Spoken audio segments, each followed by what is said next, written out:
Hey geeks, hey Kurt, this is Glenn Kessler from Maryland, and I'm here with my 5-year-old birthday boy, Harrison. And we're in the Magic Kingdom on Easter Sunday, enjoying a wonderful day, and still going geeking on Walt Disney World.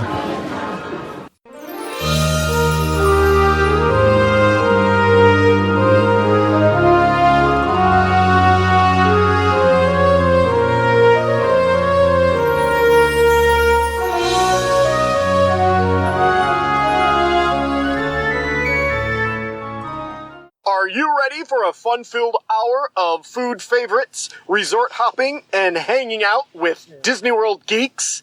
It's now time to go geekin' on Walt Disney World. Here's our dad and co-host. Hollywood was impressed with his performance in crowd scenes at the Indiana Jones stunt show. He never misses an 11 a.m. margarita at the Mexican Pavilion. And Mike Wazowski is still raving about his performance as that guy over at Monsters, Inc. Laugh Floor. Ladies and gentlemen, please welcome Curtis Stone. Hey, Disney World geeks. This week, super geek Holly Austin shares her February trip to Disney World with her young family of 5 on episode 284 of the Geekin' on Walt Disney World podcast. I am your Geekin' Family Podfather, Curtis Stone, and we are the family-friendly father-daughter podcast, also featuring Mama, Auntie Judy, Soul Sister Holly, Cousins Jen and EJ, and our Geekin' family will feed your passion for Walt Disney World by sharing our experiences and opinions, as well as others from our community of passionate Walt Disney World geeks. I'm so excited you're here with us listening to our show. Geeky Disney people are awesome, and we consider you family, part of our Geekin' family. Join us every Monday as we share travel tips, resort reviews, and lots of food talk through our live trip reports, interviews with our Geekin' family members about their trips, and special guest roundtables on fun Disney World topics from Geekin' family members all around the world. We take pride in the awesome and positive community in our Geekin' family, so come join us to share in our love for Walt Disney World and each other. And I bet you'll learn something to try on your next vacation. If you're listening to podcasts to plan your next Disney vacation, we're Disney travel experts and we're independent travel agents with Fairy Tale Concierge. Fairy Tale Concierge is an authorized Disney vacation planner agency. Hey, Disney World can be an overwhelming vacation to plan, so let Mom and Auntie Judy explain it all to you and help you create a great plan with fast passes, dining reservations, and tips on the best rooms and resorts in Disney World. Join our mail list, Geek and Gazette, and stay up to date with the latest promotions and info when you're ready to book. You can just go out to our website, geekinonwdw.com/advice. You can request our personalized help. You can also email them at travelingtierras@gmail.com. Hey geeks, it's time for a trip report featuring Holly Austin and her young family of 5.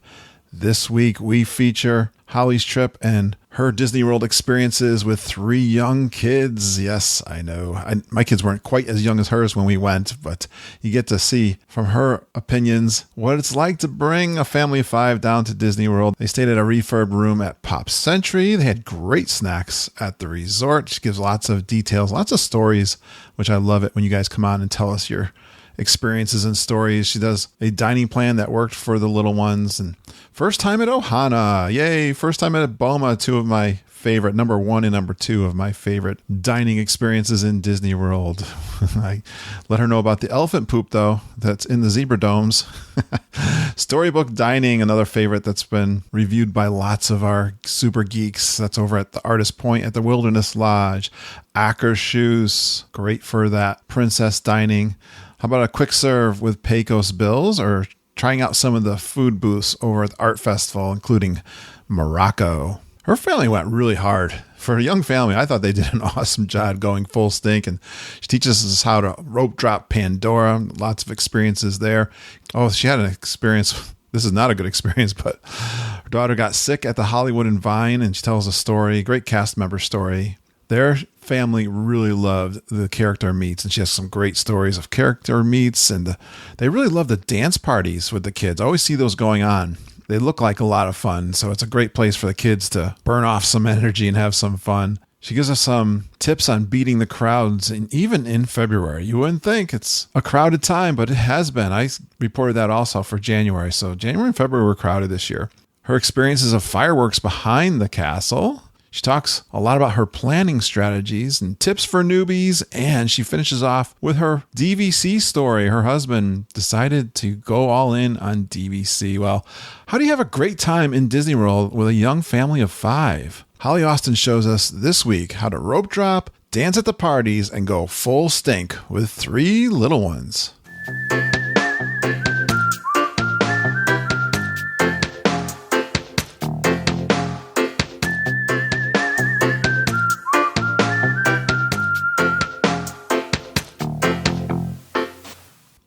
Well, it feels like forever since I recorded a podcast with a listener, a super geek. So I'm excited to do a trip report.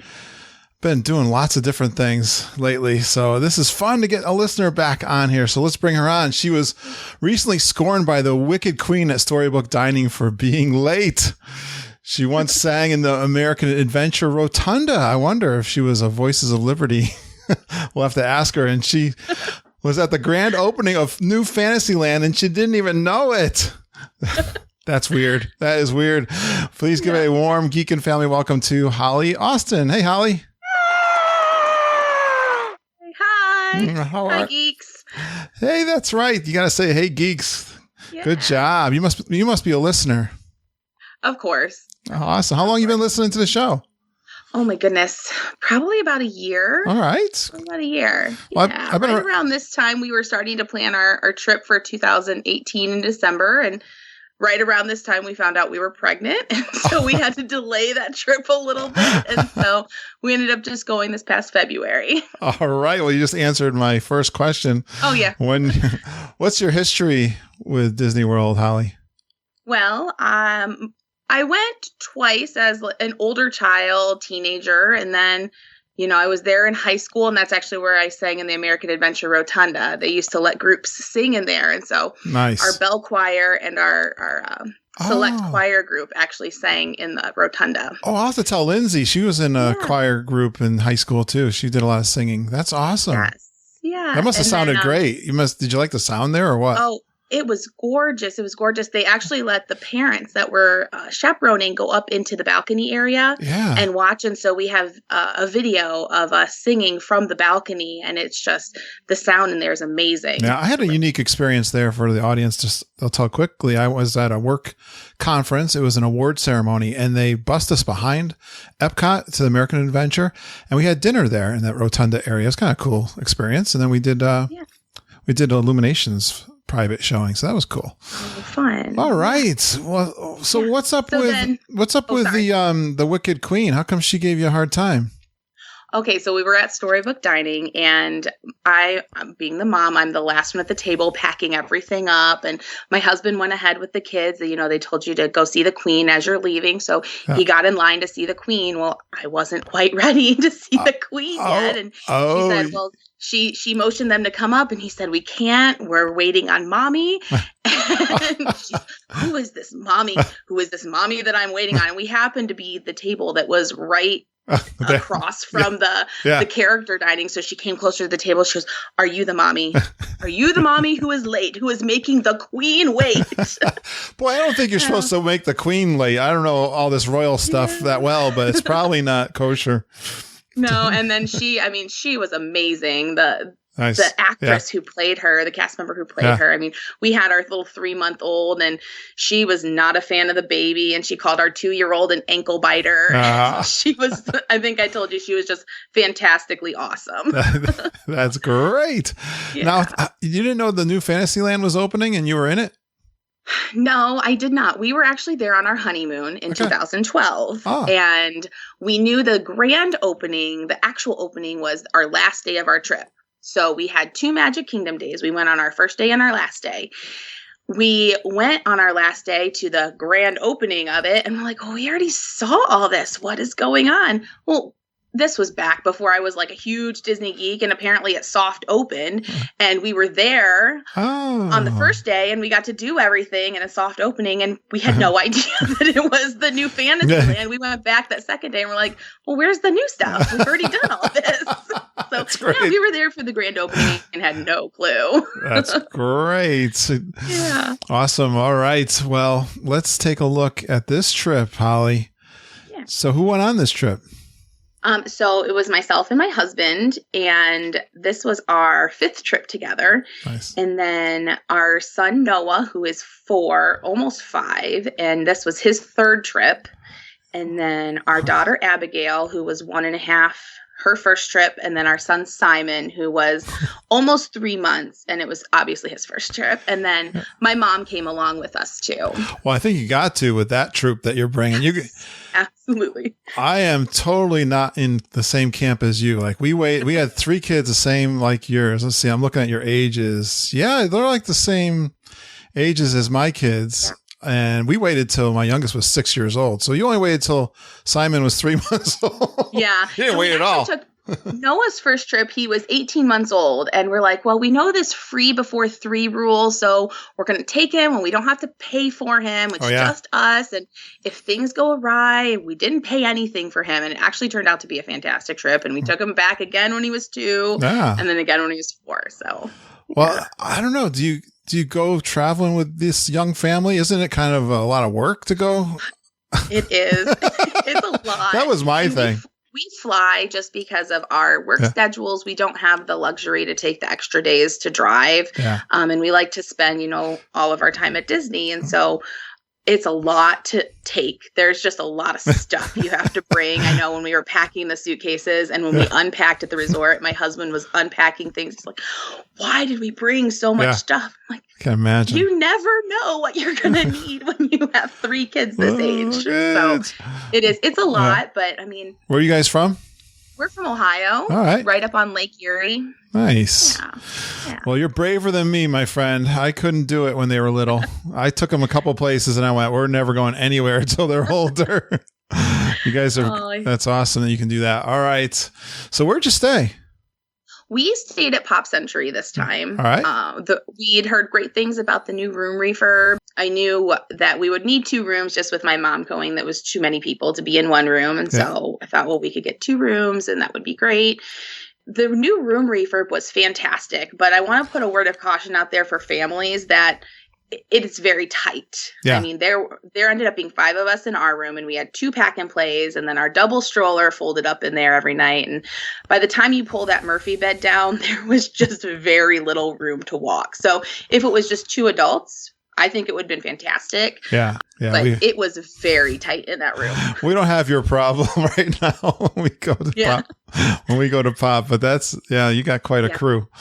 Yeah, and we were really hoping to have connecting rooms with the door in between so that it kind of would make the space seem a little bit bigger, but we did not have that luxury this time. I've always been able to get the room I want just by calling Disney, and they put all the requests in for me. Yeah. This was the only time on any of our trips I was not able to they didn't get one of our requests. Okay. This trip. And they said that Pop was extremely busy. There was a dance and cheer. We were there on the weekends of a dance, and then the weekend we left was a cheer competition. Yeah. So that resort was busy. And then there were a ton of groups from Argentina. Yeah.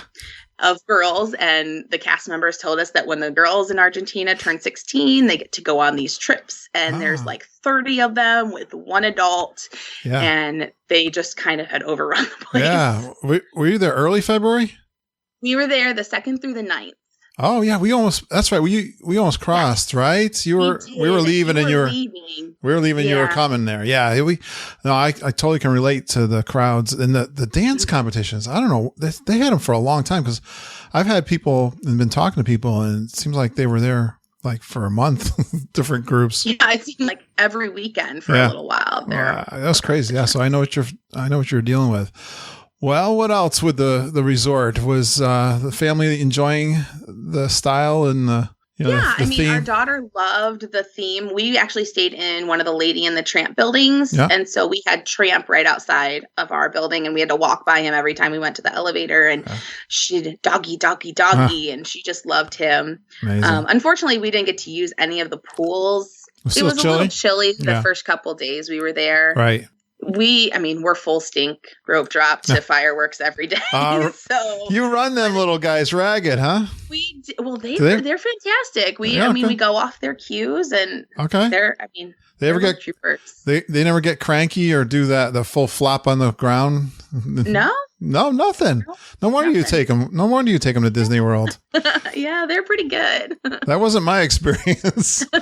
My kids always wanted to kill each other. I was amazed when we drove. The second time we went to Disney World, we had a van, a Ford van. I remember, and like, this is going to be horrible because we used to go to Wildwood, which was a 6-hour drive, and they used to fight the whole way, and it used to drive me nuts. But they were so good on the drive to Disney World. I don't know what happened. They just kind of figured, I don't know. They just got into the. So what did you guys do? Did you do any quick service there at the resort? Did you try it out? We did breakfast. So we got breakfast platters a couple of days and just shared, like your typical bacon, sausage, toast, and just shared it among all of us. Yeah. But we were in the parks every day for lunch and dinner. We had good dinner reservations. We're going to hit that. Hold on to that thought. We love to talk about food. Yes. So we weren't there for any actual meals, but we did get the snacks when we came back. They had some pretty fantastic snacks. Oh, yeah? Like what? Dole Whip floats. Really? At the Pop Century? Night. Yes. Really? I don't know. It wasn't that long ago that I was there. Going through my memory. Is that new? I wonder if that's new. I don't know. It was as soon as you walk into the food court, like you're coming through the gift shop, that little like stand. They had ice cream sundaes and everything there, but they had Dole Whip floats. So we ended just about every night with a Dole Whip float in our room. That's the way to end the night. I'm gonna be there in October, so I know. Yeah, you'll have to check it out. And then they had this. I've never seen it anywhere else, but they had this oatmeal cream pie. Ooh. But the oatmeal cookie was literally the size of the plate. Like I'm talking like big, like the size of my head. And then there was the cream in the middle, and there were 2 cookies. It was like an old fashioned oatmeal cream pie, like the Little Debbie style, but like huge. Yeah. Huge. And it was so good. I think we got 2 of those. Did you share them? We did. Yeah, of course. But they were so good. Almost didn't want to. I like that. I've never heard that one before. Yeah. The cookie ice cream sandwiches I talked about. What was the new one I just tried over in Magic Kingdom? Oh, the churro. Churro. Thank you. Yeah. The churro one. I hadn't seen that before. Yeah. That's cool. All right. Well, how was the transportation from the Pop? It was great. I mean, since we rope dropped, we were down at the buses by 7:45. Some days it was like 7:30 or earlier because we had 8 a.m. breakfast a couple of days. Okay. We never really had to wait more than 5 or 10 minutes for a bus. And they had the little kiosks outside with the schedule, and they were pretty accurate. And then coming back, I think the only park we had to wait any length of time for a bus was at Hollywood Studios. Okay. But again, it was maybe 5 or 10 minutes. Yeah, and it's one bus stop, right? At the Pop? At the main building? Nice. Yep. So Pop, you did okay at Pop. Except for the size of rooms. It was perfect for us because it was just basically a place to go and sleep. And where have you stayed before, Holly? On our previous trip, we stayed at All Star Music. Okay. We stayed at Art of Animation in a family suite. We stayed at French Quarter, and I've stayed at movies. It was Dixie Landings, but now it's Riverside. Yeah, you're going back we're going way back. And then we just bought DVC at Copper Creek. So congratulations. Yeah, we're staying there in January. Oh, good for you. Well, we'll talk. Yeah. Oh, that's exciting. I know. Yeah. That's great. All right, let's see. Let's get to the food. Yeah. What are some of your favorite restaurants or meals that you had? And, Yeah. What's it like going with three little guys? Well, going with three little ones, and we did get the dining plan just because we have all those littles that are under 3, and Noah was 4, so he still qualifies for the child price. And so with character dining, it just makes sense. Oh, okay, because you don't have to pay for the little ones, right? The little we don't have to, if they're under buffets, we don't have to pay for the 2-year-old, and she gets her own plate. No. Yeah. And even for like the family styles, she can eat off of it, and we don't have to pay for her. So. That's a good deal. Yeah, I gotcha. Yeah, and nice. Character dinings are so pricey that with one meal, we already meet the child price for our 4-year-old. So it just makes financial sense to do it. But perfect. I mean, like I said, we did a ton of characters. We did, Chef Mickey's, and we did the Storybook Dining. We did Akershus. Let's peel them back. Let's go. Yeah. What were some of your favorites? Some of our favorites were Ohana, for sure. We did dinner there. Have you done the first time? Oh, I didn't see that in your trip report. I'm like reading your notes here. I don't. Yeah. Maybe I'm not. Maybe it's not there. I didn't add that one on. I had you're trying to surprise me? Like, you didn't talk about Ohana? I was like, I forgot to put it on there. Did you hear me ever talk about it? Yes, of course. And that was one of the main reasons I put that on our trip this time. I'm like, this is a must do. So, all right. I did good. Because it was so good. We've done breakfast there before, and it's just your typical, eggs and stuff, but it's the character meal. Yep. So this time we did the dinner, and it's already on our schedule for next year. Oh, I'm so happy. That always makes me happy. I love the pot stickers and peanut sauce. Love them. I love dip. I like any kind of sauce, but that sauce, the pot stickers are, and the noodles. I mean, come on. It's just like, I want it now. Does your husband like to eat at Disney World? He does. Yeah, we're both kind of foodies. Are you? Foodies see, I didn't even know what that term was when I first was doing the podcast. And that's kind of like people that are kind of particular with their food, and they're kind of critics. Well, I kind of take it as people who just like to try things and just like to eat. Well, then I'm a foodie, I guess. Thank you. I never knew I was a foodie. I like to indulge in the family styles and the buffets for sure. Yeah. No, Ohana was great. I just can't speak highly enough about customer service at Disney World in general. Yeah. But our 4-year-old, he fell asleep in the stroller while we were waiting to be seated. Yeah. And the host was like, well, I can get you a table where we can roll the stroller up. You don't have to wake him up. So we had one of those like monstrosity city mini doubles, and they got us a table where we could roll him right up. Yeah. He slept through the entire meal. Oh, and wow. Our 2-year-old, she woke up and she ate, and they actually were like, she's not going to eat anything. We'll bring her hot dogs. We'll bring her chicken tenders. We'll bring her mac and cheese. Yeah. So they brought her own food. I didn't know they had that. Even though we weren't paying for it, which was fantastic. That's cool. And then they actually let us box up what we didn't eat for our 4-year-old who was asleep. Oh, cool. And didn't charge us a child credit or anything. So he got boxed up Ohana for later. He did. So we took it back to the room for him, and before we pulled down the bed for dinner, he's sitting there eating, a pot sticker and a chicken wing and noodles. That's outstanding. So they kind of slept through. I was going to say, it's a real fun family place, though, isn't it? It is. It really is. Unfortunately, we were like, when you walk into the dining room, there's that little seating area right to the right. Because we had the stroller, they kind of put us in there so that we were kind of out of the way. Yeah, I've sat there though too. Yeah, we could hear the music, but we couldn't really see the musician or anything that was going on over in the main dining hall. They didn't get a chance to do the coconut races then. No, they actually didn't do that the whole time we were there. Okay. All right. Yeah. So, but hopefully on this next trip. All right. Well, yeah, it's Ohana. Yes, it is. Everybody's your cousin. Yeah. I love that. And I see you got my 2 favorites of all time on your list then. Is it Boma? Yeah, Boma's my number 2. Yeah, we did Boma on our Animal Kingdom day. Since it's such a close ride to the park, we left and went to dinner, and we'd never been there before, and we'd never even been to Animal Kingdom Lodge, and just walking in, just amazed at the beauty of that lodge in general, that resort. I think people would miss Boma. It's kind of out of the way. If we didn't like talk it up so much, and so many people talk it up, I think people would miss it. You don't want to miss it, right? No, absolutely not. This is a must do. I tell people this all the time. I'm like, Boma and Ohana, you have to do these. Yeah, you really do. All right. Yes. They are. I mean, I loved that there were foods to try that were different, but they also had things that, you know, anyone could find something to eat. And even if you just went and ate all desserts, you would find plenty to eat because their dessert selection was phenomenal. It is. Well, before you can't eat your dessert. You're going to spoil your dinner, Holly. Tell me what else was good at Boma. I know what the highlight there for us is. What's your highlight? Soups. Oh yeah. Soups are, I always start with the soups. Chowder. Yeah. The corn chowder was really good. They mix them up. I mean, there's different ones sometimes, but yeah. Anything else? Yeah, the soups, and then their carving station. The meat. I can't even remember what meat was on it. I just remember. I think I went back 3 times for a little slice of it. They don't. The only thing that disappoints me with Boma is they don't always have ribs. Sometimes they do. Sometimes they don't. But I don't think we had ribs when we were there. Okay. There was a lot of chicken, and there were some lamb dishes. Yeah. I don't think we had ribs. All right. So.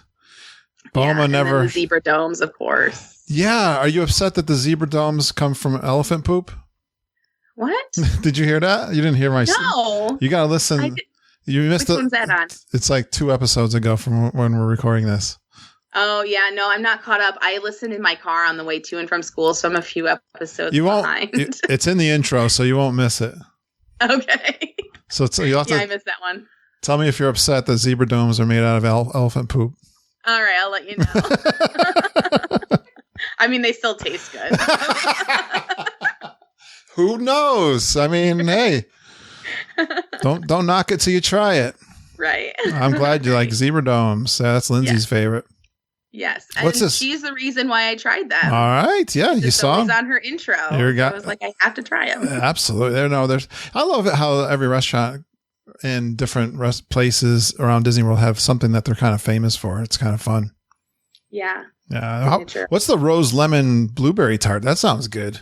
There was just this little tart, and it had this little purple filling in it, and it said it was a rose lemon blueberry tart. So the real flavor you got was the lemon blueberry, which is like a match made in heaven. And there was a little blueberry on top with this like graham cracker crust, and it was just so good. It was like tart and sweet and fruity. Nice job describing, Holly. Yeah. All right, give me some more. Okay, so we did the Storybook Dining at Artist Point, which at that point was still fairly new. Yes, people want to know that it's not been open that long, really, right? So, what'd you think? I thought the food was amazing. Wow, so they come out and they bring you those 3 appetizers, and they have like it's a meat pie, there's a shrimp, and there's a soup, butternut squash soup, and the soup was so good. Unfortunately, mine was cold by the time I got to it after helping the kiddos, so my marshmallow didn't melt like it's supposed to, but it was still very good. The presentation is cool too, I think. Yeah, right? It really is. Yeah. I think that's what sells you on a lot of it. But then I did the chicken dinner, which I just thought was going to be like a regular. It was the best chicken I've ever eaten in my entire life. How'd they do the chicken? It was on the bone. It was like a chicken quarter, and it had Brussels sprouts under it, and they were the best Brussels sprouts. Nice. I don't even know how they made them. I'm not a huge Brussels sprout fan. I don't eat it. But my wife made them not that long ago, and I was like, that was one of those things I probably went ugh when I was a kid, and then I was like. Too. I haven't really gave them a shot since. Yeah, no, they were like roasted, but then they tasted like bacon. Like they were just so good. That sounds good. Yeah. And then my husband got the prime rib, which he said was really good. I think we all got that when I went. Yeah. Yeah, and then my mom also got the chicken dinner, but the kids' meals, even the kids' meals, they were so awesome. Yeah. The same meal they brought my 4-year-old, they brought for my 2-year-old. Nice. At no charge. Oh, wow. So, yeah. So it was sweet. Just a pasta with red sauce. They got to pick basically what they wanted. And then how were the characters? So fun. Yeah. It's just nice to see characters that are different. Like you can't, other than Snow White, you can't see the other 3 anywhere else in the park unless you pay for a party and wait in insanely long lines. And I don't even know if the Queen's available. You're right. And then the 7 Dwarfs, I think like at the Halloween party, maybe they can be seen. But they're really rare. Yeah. That's awesome. So, I mean, Dopey and Grumpy, they came out with their song, and Grumpy didn't want to sing and dance and just walked around all scowly with his arms crossed, and he was funny. And then, great characters. They're just so fun. And then the Queen, like I said, I can't say enough things about the Queen. That's Every awesome. picture we have with her, it's just amazing. A good addition to our Disney World, definitely. Absolutely. And I'm glad that that's at our home resort now, so that if we ever want to go back, it's very convenient. That's it's a one meal plan. Yeah. 1 credit. Yeah. Right, because Artist Point used to be a signature dining, so it was 2 credit, and then they changed it to the character and became 1 credit. But so prime rib with the characters, man. I don't know. Right. I kind of wonder how long that's going to stick around, if it's going to become a 2 credit with the popularity of it. Good question. I don't know. Maybe add some more dwarfs, then you can do it too. But it's maybe. Yeah, we were really pleased with it too. So awesome. Keep going. What else did you like? Well, we did Akershus breakfast, which the food is, it's just your typical fare. The best part about doing Akershus breakfast was we had that 8 a.m. reservation. The park didn't open till 9. Yeah. So we got done with our breakfast before the park even opened. We got to meet 4 princesses. The kids got to do the little princess parade through the restaurant. Yep. And then we got out and we got to ride Frozen Ever After before the park even opened. Well, yeah. Were you like, and then you basically have the ride. Did you have the ride kind of yourself? I mean, pretty much. I think there was one other group on our first ride, and then we got off and we got in line and did it again. And we had to wait maybe 10 minutes the second time, and the boat was full that time. But we got to do it twice by like 9:15. That's sweet. Yeah, I don't know if I've heard that description, but yeah, I know all the geeks love to do their breakfast to get in early to do. So that there's one for Epcot. That's great. Yeah, we really enjoyed the dinner there too. So that's one if you've got people who want to see princesses, I think I highly recommend that one too. Yes, we had a reservation for Cinderella's Royal Table breakfast for pre-park opening, and I ended up canceling that one a couple of days beforehand just because we were going to pay out of pocket for that. It is expensive. I know. Last time I looked at it was a long time ago, and it it was expensive. I remember it was going to cost our family like over $200 for like eggs and sausage. Yeah. So we're like, let's just wait and do that when our daughter can remember it, because she's not going to remember this. Yeah. 18 months. Yeah. Do it up. Yeah. That's a good. Because I hear it's like a one and done. You do it, you eat in the castle. The food's not as what you really talk about. It's the atmosphere. I would agree. So. Yeah, do the bippity boppity boutique, the whole princess the whole 9 thing. yards when she's big enough. Do the castle. Yeah. It's a tourist trap, but you got to do it. I agree, and my husband even agrees. Like he doesn't want to. He's like, we'll have to do it once, but. Just not. I wish the right time. One of our big regrets is we never did that with Lindsay when she was 8 years old when we went for the first time, but we didn't know what we were doing. We were figuring it out. Yep. The hard way. Yeah. It's never too late. Take her now. She's planning a trip. I'm gonna keep it a secret for now. What else? Tell me some more. On our arrival day, we always like to do Chef Mickey's, just because heard that it's before. The classic characters. You get to get all excited, and we do brunch. So, it's your typical buffet fare, but it's kind of nice. They have breakfast food and they have dinner food, and they have Mickey waffles. Everybody loves Mickey waffles. Yes. I saw them at the grocery store yesterday, this weekend, BJ's. They can't be the same. No, right. World, though. God, no. No way. But no, and that's just a kind of what we've done the last 3 trips. We start our trip at Chef Mickey's, and then we walk over to Magic Kingdom and start our day there. That's a good tradition. Yeah, it's kind of nice. It gets us right in the mood. Are there any quick services you guys really like? Yes. So we tried the Pecos Bill at Magic Kingdom because they recently redid their menu. Yeah. And it was really good. We shared some of the fajita platters. And so you just got, your tortillas and your meats and your beans and rice and all that. And then you go to the Fixins bar. Yeah, and pile it on. Yeah. Yeah. It was actually really good, like really flavorful. And there was a ton of food. Yeah. I think we shared 2 or 3 platters amongst all 6 of us. So I like that. yeah. Yeah, that's one of my favorites, definitely for Magic Kingdom. Yeah. And then we did the fish and chips at the UK Pavilion for the first time. All right. So people like that. it was good. Yeah, they like that. Yeah. That's a good one. Yeah. I saw It was good. I think I saw Satuli Canteen. Yes, we did. On Animal Kingdom Day, my husband wasn't really interested in the food at Satuli. He's a Flame Tree guy. He loves Flame Tree barbecue. So he had an attitude, huh? Doing Satuli Canteen. he took the kids because he thought kind of understand Flame Tree better anyway. So they went and got Flame Tree, and my mom and I went and got Satuli, and we got bowls. Yeah. And then he's like, "Well, just meet us over by the dining area by Flame Tree." I forgot how long of a walk that. Yeah, that's a pretty good haul. That's a pretty good haul. Yeah. I have the double stroller with the 2 littlest ones, and my mom's carrying both trays, and we're wheeling over all the way to the other side of the park to the Flame Tree eating area. Yeah. No, Satuli was good. I wasn't that impressed. I think that I had that down as one of my overrated things. But I mean, it was good. I couldn't say anything bad about it, but it was. That's like, you sound like Mom. Mama's the only one. Now we got 2 people who are. Yeah. Yay, Mama. There's not as high. So nothing that great. You know, I've done this too, where we split up the party and go to a quick service, and I don't know, it doesn't kind of, like you're kind of saying too, it doesn't kind of work out that well. It's kind of a pain, isn't it? You might as well just eat whatever everybody's going to. Yeah. It was a little bit longer haul than what we Did they like their barbecue? Oh, of course. Yeah. Their Flame chicken. Tree. They did the sampler platter and shared it. And there was there's just so much food on that sampler platter. The ribs are huge. They are. And then the chicken, you get like half a chicken. Yeah. Oh, yeah. Yeah, it is. I know what you're saying. I'm a big guy. And I'm stuffed when I get them out of there. Yeah. That's awesome.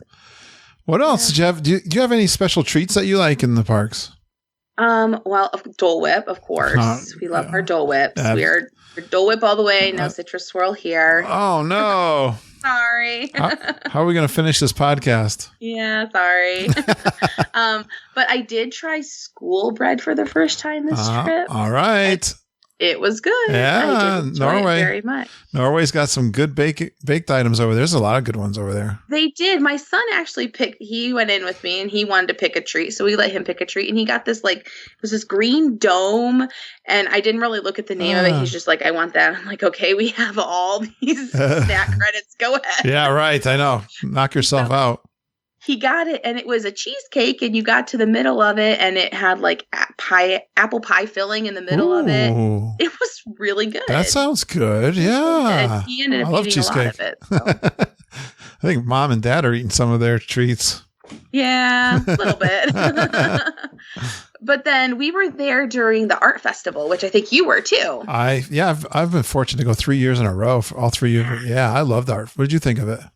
I thought it was so fun. I wasn't sure what to expect because the only festival we've ever been there for is the Festival of the Holidays. Okay. And I wasn't sure what to expect. And so it was a lot of fun. I loved all the art installations and the photo pass picture areas. Those were so fun. Yeah. And then all the snacks and treats, and they were just so beautiful. Oh yeah. You got your plate. It was like artwork. You didn't want to eat it. I know it. Yes. It's awesome. Did you guys get some good pictures too with the family? Yes. Yeah. Fun stuff. Yeah. I love that. Yeah. Surprisingly, our favorite booth at the art festival was the Moroccan booth. I don't know if you got a chance to try that one. You know, I've recently, if you've heard me talk about not just the booths, but the Tangerine Cafe is one of my favorites now at Epcot. Yeah. So what they have at the booth? They had this Moroccan flatbread. It was like a pizza, and it had, the olives and tomatoes, and there was like hummus, I think, on it. And there was a drizzle of something it was like a spicy sauce, but it was so good. And actually, when I was wheeling mine over with the stroller, I dropped it on the ground. Oh, yeah. But the cast member I picked it up and I walked up to the booth, and I had the dripping pizza in one hand and the empty plate in the other hand. And she's like, oh, here's another one. Oh, thank God. Oh, thank you. Yes. I'm glad she noticed. Yeah. You had an accident. All right. That's good. That was really good. And that was like a full meal. It was huge. Nice. Yeah. Snack credits, right? Yeah. Yeah. Oh, cool. Yeah. Well, you guys don't get to do any lounges. You're not the lounge crowd, I can tell, but did you get Not a chance to try anything on the adult side of the drink menu? Well, we did actually, because the dining plan comes with alcoholic beverages now. Yeah. We did. I mean, we usually don't. When we're with our kids, we usually don't drink, but we got a drink at dinner. All right. So I tried the grapefruit beer in Germany for the first time. That is very popular, people. And I can see why. It is so delicious. Nice. The Storybook Dining actually had some really interesting cocktails. Right. Themed up. Got the apple. Yeah, I got the apple one. Yeah. And I can't remember what my husband got, but it came in like a little cocktail glass, like a little shooter glass. But then they even had the fun ones for the kids. Like my son got the changing color one. That was like a changing color potion. But yeah. With the ice cube, like the cube inside that. Yeah. Yeah. Nice. No, they poured like a liquid in, and it changed from the lemonade changed. The lemonade was yellow and the potion was blue, but they poured it in. You would think it would make green, but it turned purple. Oh, cool. Yeah. Oh, I love that. I didn't know that. That's nice. Yeah. Yeah, cool. But there was, those were really other than that, at Ohana, I got like a tropical drink. And at Boma, I got something. I don't remember. No, it is nice that they add one drink to the meal plan. It does. And it makes it a little bit more valuable that way, too. That is true for us looking for the value. Yes, well, always. You've been telling us some cool stuff you've done for the first time, but how about you did some good foods for the first time, but what about some other things you did for the first time? Well, this was our first trip seeing Pandora. All right. And how'd it go? Well, still pretty crowded, isn't it? It was way more crowded than I thought it was going to be. So we rope dropped. So we got on our bus at Pop at 7:30 that morning for a 9 a.m. opening. We were at Animal Kingdom and we got through security by 8:05. So we were waiting at like the ticket where you do your magic band and fingerprint at 8:05. We were pretty close to the front of the line. There were maybe like 12 people in front of us. 12. Yeah. So they started letting people in around 8:30, and then we got back to Pandora and they started letting people into Pandora at about 8:40. But that walk from where you scanned your magic band to Pandora, people were just sprinting. Wow. And they had like no regard for people walking. And it was like older teenagers and, younger adults, which I'm no longer really a younger adult. I hate to say that, but I was just surprised by the number of people running and not really paying attention to what they were doing. The running of the bulls. Yes. So I never experienced that at Disney World yet. So how do you guys do this? Because your kids are so young, and you want to do. Did you guys get to do Flight of Passage? You do Ride Swap, or what do you do? We did. So my mom was not interested in riding Flight of Passage. So what we did was I had a fast pass for my husband and I for Flight of Passage, and then I got a fast pass for her and my 4-year-old for Navi River. Okay. Just so they could do that. She could do that with the kids while we went and did Flight of Passage. And that was for later in the afternoon. Cool. But I knew we all wanted to ride Navi River. So we rope dropped Navi River. Okay. And we could all ride that. Yep. And actually, there was nobody in line for that ride. Everybody, literally, by 9:00, the line for Flight of Passage was already 150 minutes. Wow. So it was already 2.5 hours at open. Yeah. But so we all rode Navi River, and we got to the end and we were getting ready to get off the boat. And my son goes, "I love that. Can we ride it again?" And the cast member letting people out of the car was just like, "Just stay in. We'll let you go right through." Oh, did they? We didn't have to exit. We just got to go right through again. Oh, that's cool. I didn't know they did that there. Let's go. Yeah, he kind of made my son's morning. He loved that. Maybe I'll try that next time I'm there. I'll scream, "I love that. Can I go again?" Yeah, right. I mean, I'm not as cute as a 4-year-old though. Yeah. I don't know if I can make it work. We'll see. Yeah. That's great. After that, we got off in Navi River and we headed out to the rest of the park. I mean, we did the safari and everything else, and then we came back for our fast passes later. I didn't end up going on Flight of Passage. I get really bad motion sickness and I kind of chickened out just because we were doing Boma for dinner and I did not want to feel sick when we were going to Boma. You know what? Good move. I mean, I can only do, I did it the first time Lindsay and I went, you were talking about the new Fantasyland and doing the early, we had the DVC and annual pass. They both had, before it really officially opened, the preview. Yeah. So we did that, but I got off that and I was shaking. My hands were like shaking and I was nauseous. So it was bad, but I do boning now. So I can take boning and get through it, but I totally get what you're saying there. Yeah. I mean, I don't really get sick on much else at Disney World. Like we live really close to a pretty major amusement park and I can't do any of the 300-foot roller coasters anymore. I can't, but Disney World is pretty okay for me, but I was just really with all the warnings and about it. And did you hear me talk about it? I did. I heard you talk about it and I didn't have anything with me to take. And so I was like, you know what? We're going to be back. I'll just, try this another time. So then I gave my husband, go ahead. Brian Wall and I agree. You did the right move. Yeah. Next time, just, if you do boning or something like that, try it. Yeah. Have you ever done that with some of the rides and gotten through them? I haven't. Okay. Give it a shot. You got to take it. Does make you kind of tired though the rest of the day too. Yes. Yeah. Like you're going back on the bus and you're like, doing like that, the head bob. Yeah. Don't worry, honey. You can take all the kids. Just carry them all and go. You're on. So then my husband rode it and he said it was the best thing he's ever ridden in his entire life. And so I gave him then my Magic Band and he went and rode it again with my Magic Band. Oh, that's cool. Yeah, so it worked out. It twice. Well, again, you can save. Maybe the kids get a little older. Maybe you'll want to try it. Then you can do it with them. Right. And well, speaking of roller coasters, you tried Toy Story, right, for the first time? Yes. Yeah, we rope dropped Toy Story. And even though it was a pretty big crowd, I noticed the crowd in general was different going to Toy Story Land. Like it was a lot of families and people weren't running. Oh, good. They were just kind of all walking back there casually and calmly but everybody's going there.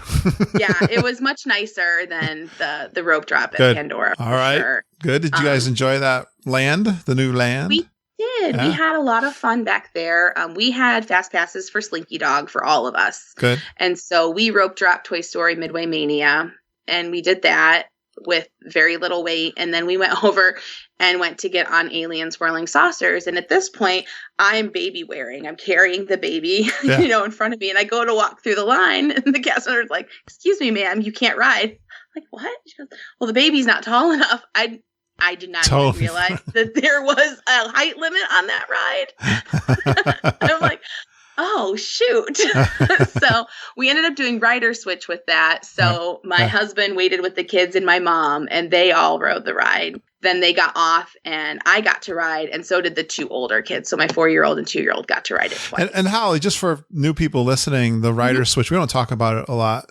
So how did that work out for you? And so you go, half your party goes in, so one half of the adults can stay back with the kids, right? Right. And when you come out, let's say you come out, you're the first one in, the first adult. It's like you like tag team each other?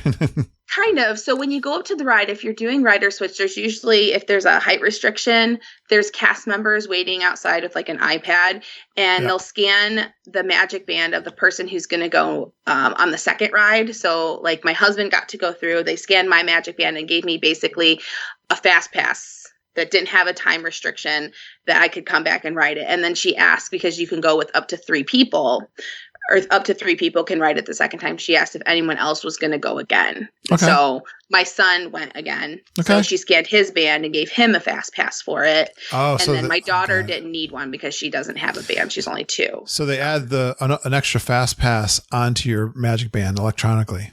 Basically, yeah. Gotcha. Yeah. Okay, cool. Yeah.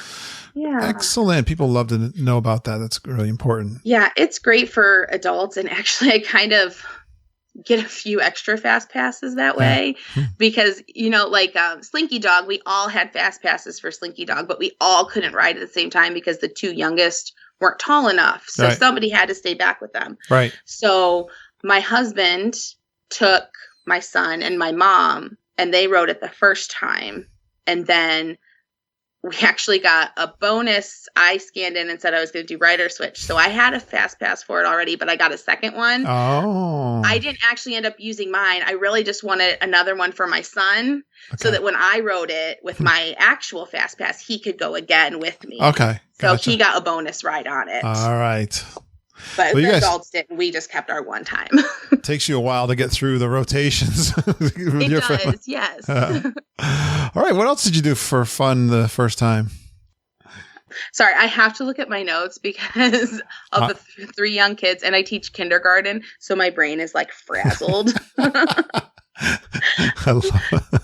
Yes. Do kindergartners frazzle your brain? Oh, absolutely.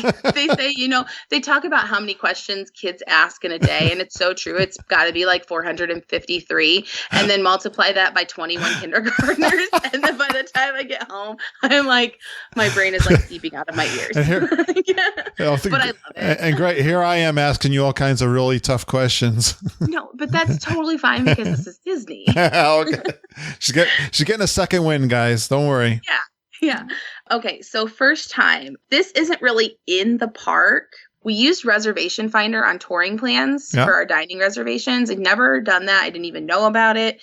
Somebody actually suggested it on the Facebook group when I put out that I was trying to find a reservation. Oh, cool. And they found me everything that I was looking for. I ended up getting some and not getting others. But yeah, I highly recommend it now to anyone who says they didn't get their first choice. I'm like, put it into Reservation Finder. They will find it. Nice. It might be like the week before you leave, but they will find it. Were you kind of late getting your reservations in? Or were you on time? Or what was the... I was on time, but when Storybook Dining released, I was not around my computer when it released, and I wasn't able to get the time that I wanted. We're kind of early people. Like, we usually eat dinner, like right at 5. Yep, us too. Lunch later because of the kids. Yeah. And I wasn't able to find anything earlier than like 8:30. So, and we did not want to eat at 8:30. There's no way the kids would have. That's like close to bedtime. So. Yeah, me too. Yeah. So I put in that, I wanted around a 5 o'clock, and I ended up getting, I think it was a 4:35. So then by the time we sat down and we ordered and we ate, it was like 5:15 by the time we were eating. So it was good perfect. Tip too there. Yeah. Nice. Yeah. Something else we did for the first time is we typically don't, once we're in a park, we don't leave the park for the day. Yeah. But we did, we don't take breaks or anything. Our kids they sleep in the strollers. They're pretty good about that. But we left the parks to eat at resorts on park days. And some worked out better than others. Yeah. So Ohana was fine. We left Magic Kingdom. We got on the monorail, took the monorail around. It was super easy to get in and out. We made it back. I think that night we ended up riding, we did the Adventureland side, and we did some in Tomorrowland, and then we watched the fireworks and we left. Yeah, that was convenient because you can get a break from the parks a little bit. Yeah. Yeah. It's not... Same with Storybook Dining because it was just the boat ride away. Yep. So we came back that night and we did Haunted Mansion at night, and I think we ended up doing Tiki Room at night with no wait. Nice. You guys go pretty hard. We do. Did you look at our list of stuff we accomplished? This is true. I was trying to get through them, Holly. It's like war. It's like a war and peace. Yeah. You did good. Then we did shopping that day and we left. But the day we went to Animal Kingdom and we left for Boma, I don't regret leaving for Boma at all. But my hope was that we would make it back for Rivers of Light because we had never seen that and we were hoping to catch it. Yeah. But by the time we were done eating, I think we had a 5 o'clock reservation. We kind of took our time. Food was good. We were done eating. It was really good. And the kids were really into it. And it was almost 7 by the time we were done. I get it. And I think Rivers of Light was 7:15. We're there's just no way. Yeah. There's no way we're going to take that bus back and walk all the way back there. So we took the bus back to Animal Kingdom and then just transferred to the Pop Century bus and left for the day. And I think that is the only thing we're going to change for our next trip is we're going to try to go a little longer at Animal Kingdom because there were some things we wanted to do there that we just didn't get to do. You didn't get to left. Yeah, you didn't get to do the nighttime stuff? No, I've never seen the nighttime stuff. This is our first trip. that the nighttime stuff was open. Our last trip previous to this was in December of 2016. And I think that stuff started in spring of 2017. Yeah, we were there 2 weeks. We were there 2 weeks in January. We didn't do any of the nighttime stuff at the Animal Kingdom time. It's amazing. Park, we didn't do any of the nighttime stuff. So there's so much to do, right, Holly? Yes, absolutely. Well, tell me some stories. I want to hear some good stories. Do you have any fun stories with the family? I have some interesting stories. I love interesting. One restaurant that we like, it's kind of, some people love it, some people hate it, is Hollywood and Vine with the seasonal characters. Yeah. We've always had great experience with the character meets there. So we typically do that one at Hollywood Studios. Yeah. And so we're eating dinner, and my daughter finishes her dinner and she's leaning on her high chair. And I look over at her and I say, Abby, are you okay? And then she proceeds to get sick. Yeah. All over the place. All over. Like, mostly on me. Like, she hardly had anything on her. Power vomit. On me. Yes. All right. And on the carpet. And I'm just sitting there like, oh, gosh. What do I do? We're on the opposite side of the restaurant from the restrooms. Is that wicked? Is that wicked embarrassing? I don't know. It really is. So the cast member, they came a ton of napkins. They brought me these like cloths that when you get wet, they turn into like soapy cloths. So they brought me some stuff, and I covered up with a napkin, and I just walked through. I'm like, I'm not going to make eye contact with anyone. I'm just going to walk through the restaurant to the bathrooms and get cleaned up. Wow. So I got cleaned up. I had, I tried to clean myself up as much as possible. I come out.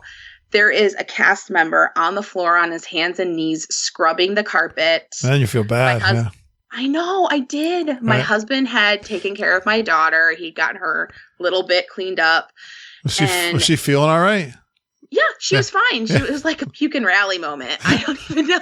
Hey, she got it out and whatever it was. And it was like, we're good to go. Yeah, we were going to leave, but she was fine. She was up walking around. She was talking to the characters. She went and took pictures with Mickey. So we're like... Kids are weird like that. Yeah, I know. Well, we're standing in line to meet Mickey, and I'm feeling like uber disgusted because I like smell awful. And these ladies, these they're like character handlers. Yeah. They came over and they're like, ma'am, what size shirt do you wear? I told them what size shirt, and they're like, okay, we'll be right back. They went and they got me a brand new shirt from one of the gift shops to put on. That is so awesome. It was just all over the place. So I wrote down their names, and we still have to do one of the Twitter shout outs to them. But what was it? I heard something, another one, someone went to a shop and bought, this was Jennifer, and it was just released on this week. She was talking about, it was like a bracelet or something that someone went. Yes. So this is like two stories. I've heard this recently. Yeah. We had this happen to us. I guess I shouldn't be too shocked.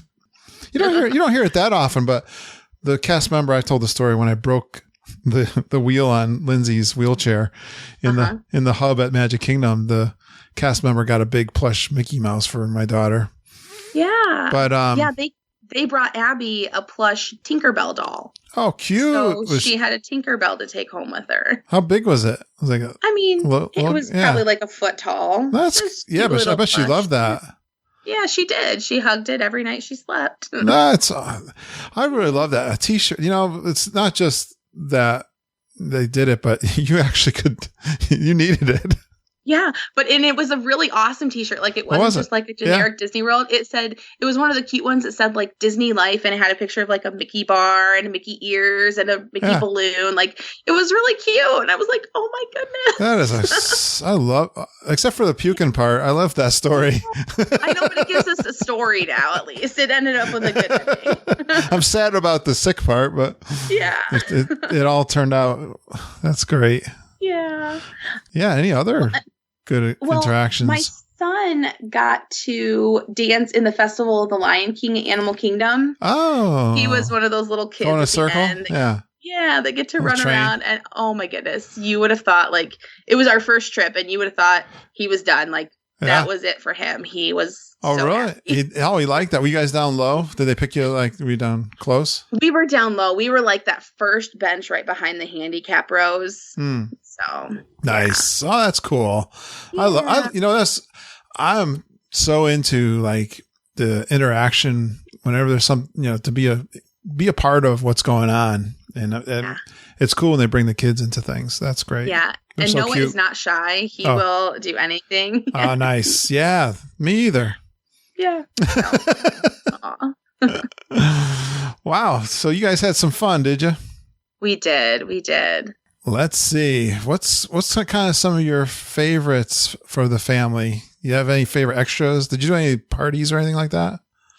We didn't. There weren't really any parties. I mean, they had some early morning magic going on, but Yeah. we're such rope droppers that we're able to get so much done in that like first magical hour that Nice.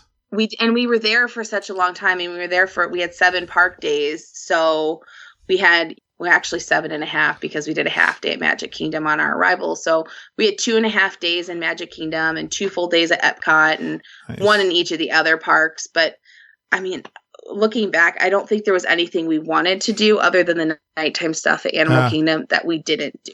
Did you have any good character meets with your kids? Did they like meeting the characters? Oh yeah, our kids love characters. So my son is all about autographs. Like that was what when we first told him we were going on a trip, he wanted he wanted to know what he was going to be autographing because we always take something special. Like his first trip, we autographed the mat around a photo frame so that we could put some photos in it, and all the characters' names were around the photo. That's cool. Our second trip, I had a pillowcase made, like a throw pillowcase, and the characters autographed that. And so this time I got him the character encyclopedia. It was a hardback book, and he just loves going through and seeing, what characters are out and which ones he can get autographs from and which ones he can't. And so, where'd you get that? Where'd you get that book? Is that like got the pictures of the characters in it? It does. Yeah. It's just from Amazon. Okay. Yeah. Like the character encyclopedia. But cool. Some of our favorites were the Mickey and Minnie in Town Square Theater in their birthday costume. Oh yeah. Did you see my pictures with Mom from that? Yeah, they're so sweet. They were hamming it up for us. They were a little bit of kissing going on. Yeah, they're good. I just liked it because it was different. I mean, how long are they going to have the birthday costumes out? Yeah. So. Yeah, right. Exactly. And then Pooh and Tigger, we met them, right next to the Winnie the Pooh ride. Okay. And my daughter was actually really afraid of Tigger. It was the only character that she was afraid of. And he was really awesome about it. He just did not make contact with her. She hugged on Pooh the whole time. So they were really great. What could she got afraid? She's afraid. She like spooked kind of face. She just didn't she wanted nothing to do with Tigger. She didn't want to go near him. She did not want to touch him. She did not want him to come. I love the interactions with the kids. I love watching the little kids with the characters. It's great. So we have some good pictures of her looking at Tigger what are you doing? Get away from me. But then Elena, actually, Princess Elena in Fairy Tale Hall, she meets with Cinderella. She was awesome. I don't know if you are familiar with Elena, but she's a Disney Junior character. I hear the name from you guys that have kids. Yeah. She got down on the floor with the kids, and Noah asked her. He always liked to ask the character song or questions. And so he asked her what her favorite song was. And she started singing the theme song from her show. And she said she was missing her guitar. And I love that. So great. I love how they're so into the character. That's awesome. Yeah. And then the Snow White that was at Storybook Dining. So characters typically they don't hold the baby. Probably a liability thing. They just don't hold the baby. Yeah, it makes sense. She got down on the ground on her knees and asked if she could hold the baby for a picture. Oh, while the baby was in the stroller, or really pick her up? Really holding the baby. Wow. So she was sitting down on the ground and she was cradling the baby, and then the toddler and the 4-year-old were sitting next to her. So it was the first picture I had, or the only character picture I have of the 3 kids in a character without, one of us holding the baby. We really thought Snow White was awesome. Yeah, she was so sweet. Yes. So sweet. So I agree. That is very sweet. yeah. And I thought just in general, I was kind of nervous about taking the baby, honestly, just because he was so little and I wasn't sure if it was going to be, a lot too much work, or he was the best little traveler. And the characters were phenomenal. They'd come up and they'd goo and gaw over him and play with his fingers and touch his nose. And does he sleep through the night? He does. Yeah, he does. Yeah. I'm into that, sister. I'll tell We you. were pretty fortunate. I mean, he doesn't always at home, but at Disney he did. Yeah, me too. Yeah. And he actually, he threw a slight wrinkle into our plans because we assumed that he would be cool in the stroller. Like we didn't take like the baby carrier, like the car seat carrier or anything like that with us. He did not like just being in the stroller, like the big kid stroller. He was not a fan. So we actually ended up wearing him most of the time, which is fine because he was so little. We traded off between my husband and I.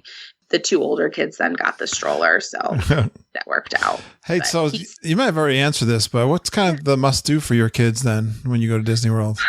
I think the must-dos for the kids are anytime they have any of those dance parties or the parades where the kids can just get out and move and it's okay for them to be dancing in the middle of the crowd of people. Well, now I know why those are all going on. Now I understand. Like, did you see even the ones in Magic Kingdom around the hub now? Yeah. Mm-hmm. Yeah, they like that stuff. Yeah, they do. They love it. There was one in Animal Kingdom. With some of the characters there right before you went to the dino area. Okay. And then there was another one. Oh, the Incredibles dance party. Yes. Yeah, down where like the old Toy Story part used to be. Yeah, yes. And that was great. That's right. Were, I saw that. 5 kids down there. Oh. And Frozone was out and Elastigirl was out. And they're just out there kicking up their heels with Holly, tell exactly where that is because you could miss that one, right? I went down there. I lost my party, and I was like, "What's going on down here?" That's how I figured out what was going on there because it's like a dead end now, right? Right down in the old Pixar Pier, not Pixar Pier, but Pixar Place. Yeah. Where the old entrance to Toy Story Midway Mania was. So if you're going toward Toy Story Land, instead of turning right to go into the entrance of Toy Story Land, if you just keep going straight through that area, in all the way to the back, there is that's where they do the Incredibles dance party. And then there's an Edna Mode meet and greet. They had a PhotoPass location. Nice. There was like a little snack stand with Jack's Cookie Num Nums. Nice. What else was there? Oh, they had like a live reporter that was reporting in Metropolis, and they would broadcast it up on like this big jumbotron above the dance party, and it was very interactive. Yeah. But the kid, they just got to dance, and there were dancers out too, along with the 2 characters. Yeah. But we probably sat back there for 20 minutes and just let them run around. Yeah. Wear them out, put them in the stroller, back to sleep. I like it. That's fun. Did you learn anything new on this trip? Let me go down to what wrote. Yes, I did. So I've heard it said a lot recently, but I never was really aware of it till now that there really is no off season at Disney World anymore. It hit you this trip, right? It really did. We were there the first week of February, and all the touring crowd calendars said that this was like 2 out of 10, a 3 out of 10, a 1 out of 10. It was still busy. Yeah, no way, right? You're like, no way, this is 2 out of 10. Well, I found it interesting because our Animal Kingdom Day was predicted on touring plans to be like a 4 out of 10. Yeah. It ended up being a 9 out of 10. We experienced the same thing in the January. Those are the times we went are traditionally the lowest times. Right. So you can see from what we did, if you plan well, you can still do. Right. It didn't get you did the right strategies for beating the crowds, and it didn't get in your way at all, right? So as long as you have a good touring strategy, you can still accomplish everything that you want to do, but it's just don't expect there to be no crowds anymore. You got something here about the fireworks too. Yeah. So we actually, our first night there, we watched the fireworks from behind the castle. Okay. It was raining. We were in Fairy Tale Hall. We came out and the fireworks were getting ready to start. So we were right next to the carousel, And I'd never watched it from behind the castle before. And I heard that the fireworks that you see behind the castle really are set off very, very far away. Right. It was like surround sound, like fireworks. Nice. They were like going off everywhere around you. I recommend that everybody do that at least once. Yeah. Try. And they were just like, I was like, I don't know where to look right now. They're everywhere. Like right in them. Yeah, it was really awesome. You don't get to see any of the projections, right. But just being like completely surrounded by fireworks in like the most magical place in the world. Great. Pretty cool. Yes, very cool. I love that. And then we watched from the night we watched all of the fireworks. We were coming out of Tomorrowland and we came across like the Tomorrowland Terrace restaurant where they were doing the dessert party. And we came out like right by the Plaza restaurant and there are some restrooms right there. Yeah. Well, across from the restrooms, there was like this little corner area that was taped off and no one was standing there. So we got that spot there. And then a cast member came up and tapped my husband on the shoulder and he's like, just to let you know, as soon as the fireworks are over, this gate behind you is going to open and you can exit behind the building. Nice. I'm like, oh, that's fantastic. Yeah. So we had a pretty good viewing location. We could see most of the projections. We could see all of the fireworks, and we got to beeline out before the lines at the bus got very long. Nice. So, they haven't had that open very long. Maybe it's been longer than I thought, but that's a cool exit strategy. Yeah. Good deal. And then our last night at Magic Kingdom, we watched them from like the flagpole hub down at the end or at the start of Main Street. So, Holly, would you consider yourself a good planner? Yes. I kind of knew the answer to that question. I have my spreadsheets. Great. I could tell. Well, did anything go differently than you planned? Let's see. I already talked about not being able to make it back to Animal Kingdom after our BOMA reservation.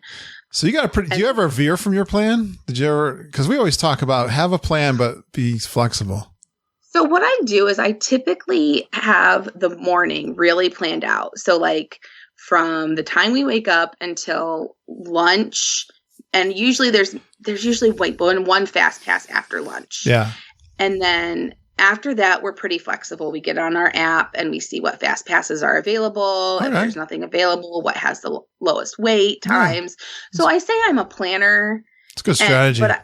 I plan the good morning chunk of the day, and then sometimes the kids take naps after that, so I don't want to plan too much at that point in case they're napping. So like the one day they were napping, we went around World Showcase at that time. Yeah. So you have a basic touring plan for the park that you kind of work each time?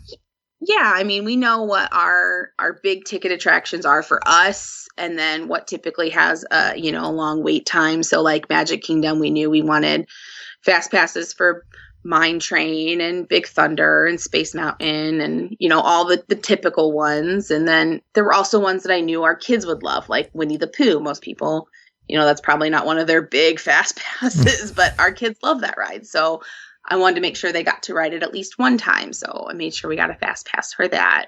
Other than that, I mean, not really. I mean, I try not to crisscross the park a whole lot. Yeah, right.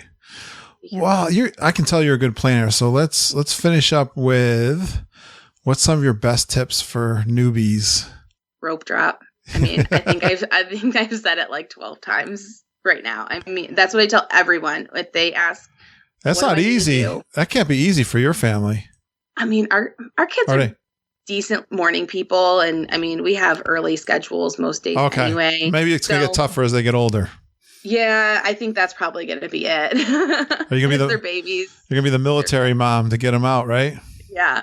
So, I mean, I think the latest that we were at the buses any morning was probably 8 o'clock for 9 o'clock opens. You did a fair amount of breakfasts too, right? Well, we did Akershus at 8 a.m. and we had Be Our Guest. We did Be Our Guest at 8:05. Okay. Which I highly recommend, especially if you can't get, well, you wouldn't know this, but if you can't get a fast pass for Mine Train, we did Be Our Guest at 8:05. I wanted to mobile order or do the order ahead, but I totally forgot to do it for that one. I did it for our lunch, but not our breakfast. Yeah. We were able to order our breakfast, sit down, get our breakfast, eat, and then still get out to Mine Train by 8:45. And we were able to get through Mine Train one time without a fast pass. And the park didn't officially open till 9? till 9. Yeah. And so then at 9 o'clock, we had the only thing they had open was Mine Train. Oh, so then at 9 that's o'clock, cool. we rope dropped Peter Pan's Flight. How many people are doing the Mine Train at that time? Like you were at quarter of, it was like empty? Just It was like empty. It was Breakfast just people people? that had the breakfast Just that- because yeah, there was no that's so early cool. morning magic or anything that morning. that is a big geeking tip for sure that we Yes. heard Yeah. before. Good deal. Yeah, give me some more tips. So I recommend bringing a Brita water bottle with you, Yeah. one of the filtered ones. Yeah. I'm not a fan of the taste of Florida water. I mean, I really am not. I think it has an awful taste. Even the water that you get from like the free water you get with the ice in it, it just like has a weird taste. So I put it in my Brita water, it filters it out, and it makes it all magically delicious again. So It's not coming from the lake. It's not coming from the lake, is it? I don't know. It's kind of got that moldy taste, huh? Yeah. So, but yeah, definitely. And then when you get your waters, I always ask for like 4 waters when I go up there, and then I just dump them into my Brita, and it lasts me, for a little while. I love that. How big are those water bottles? Well, we brought one that was a 20 ounce and one that was a 30 ounce. Oh, wow. Yeah. Good tip. And then for kiddos, bring cheap light up things from home, like glow sticks. You can get like light up necklaces at like the dollar store. Yeah. Bring those with you because stuff from Disney is not cheap. Yeah. I mean, like it's going to last just as long. Like at the parade and stuff when they're selling the nighttime things. There's, I never even checked the price. What are they, like $20 a pop? Well, we splurged on the bubble machines that light up this time, and I think they were like $30 a piece. Yeah, right. So for your family, it's like $100. Yeah. So we got 2 of them, which bubbles and pushing a stroller don't mix because then you're like. I saw a lot of kids. I was going through bubbles a lot this time. Yes. Oh, yes. And my daughter loved them, and she was constantly soaked with like bubbles. If we like went through the splash pad, she could have just had a bath right there. She was wearing bubble sleeves. Maybe that's why she threw up at the holiday. Could be, maybe. I don't know. Nice. All right. Was there anything that you learned? Did you learn anything new? Well, I do have one thing to add about the app. Yeah. So when we landed at MCO, there was a security breach at the airport. Okay. When we landed, we were not able to deplane. We had to stay on our plane for an extra hour. Oh, wow. We didn't know at that time how long it was going to be. Yeah. The representative from the airport came onto our plane and said, we're going to have to ask you stay on the airplane. We'll let you know when we have any updates. Well, people on our flight were on Twitter, so they found out what happened. We didn't know how long it was going to take to clean up what happened. I got on the app because we had a brunch at Chef Mickey's, and I was really worried that if we waited on the plane for much longer, we were going to I didn't know what it was going to look like when we got off the plane, how long we'd have to wait. So I was able to jump on the app and modify our reservation right there for our party. And we actually moved it like 40 minutes later, which was about the latest I could get for brunch without going into the dinner times. Yeah. But I just felt more comfortable with that. But nice. We were able to finally get off the plane, and it was crazy because they had made everybody that had already gone through security had to go back to the main terminal and get re-screened through security. So all these terminals were waiting to go back on the shuttle. We were waiting to go on the shuttle, and it's chaotic. It was. Luckily though, if you do anything, if you're flying into MCO, look on your map, know where you're landing, and know where Magical Express is. Because good tip. The airport people were telling us where to go for Magical Express, and I'm like, that is not right. I know where I need to go, and where they're telling me to go is not right. So I had found a lane of people that was moving, and I got in it, and I just said, follow me. And good for you. Yeah. And we got to the other side of the airport and got where we needed to go. And there was nobody there because I think people were waiting up where they were telling them to wait. I'm like, I don't need to wait to go through security to go to Magical Express. So nice. Yeah. Know where you're landing and know where you need to go for sure. Yeah. We've been there lots of times, and I felt a little lost I don't know what got me misdirected, but we kind of course corrected pretty quickly, but still good. And you might not know your exact like gate you're going to land on, but most airlines have like a the specific terminal that they're going to land at. Right. Yeah. Land at MCO. So good job. Well, so we got an exciting thing going on here with your DVC at Copper Creek. Did you go to the sales pitch? So funny story. We did not. Oh. I have always kind of been interested in it. Yeah. Well, we get home from Disney, and actually the week we were at Disney was the last week of my maternity leave. Okay. So I went back to work. We got home on Saturday and went back to work on Monday after being off for 3 months. Yeah. So my husband, we had some sick kiddos, and my husband ended up staying home for a couple of days. And I got home one day and he goes, so I just did a phone tour of DVC while you were at work, and they're sending us a big packet in the mail. I'm like, okay. I mean, maybe you should stay home with the kids more often. Was it a webinar? Kind of. I mean, he was talking to like an actual the tour guide or whatever. Our person that sold us ended up selling us our contract. Yeah. But we got to thinking about the size of our family and the kind of accommodations that our family is going to need from here on out.